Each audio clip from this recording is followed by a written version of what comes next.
How to detect on-site broken links in your Shopify store. It's gonna be very easy and simple step. So we're gonna use apps from Shopify App Store. So first we have to log into your Shopify account, and then in the admin dashboard you can navigate to the apps tab here in your left side, and then you can search Smart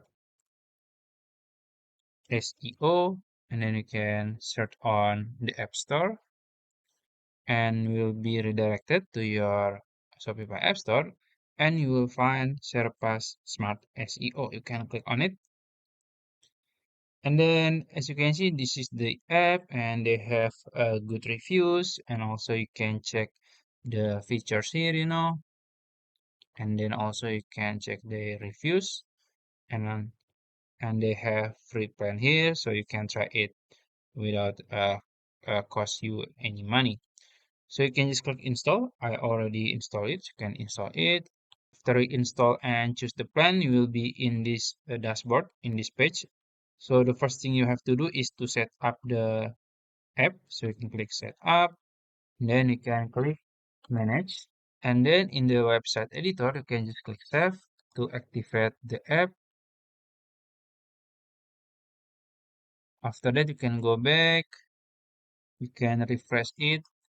After that, as you can see, it's enabled. So we can go back to the Smart SEO page.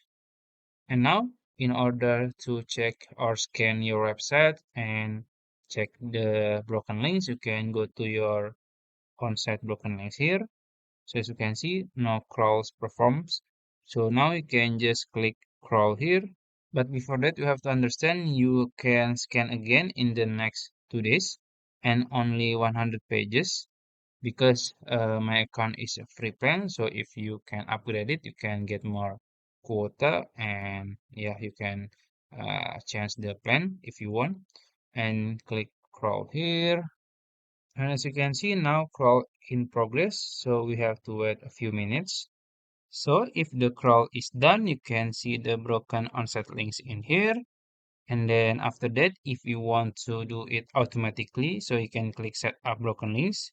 So you're gonna see enable automatic crawling of on-site broken links, automatic fixing of the broken links, and automatic redirect of archived products. So you can click enable, but you have to upgrade it, upgrade the plan. So if you free plan, you can do it. So I think that's it. If you found this video helpful, please like this video and subscribe to my channel. Thank you.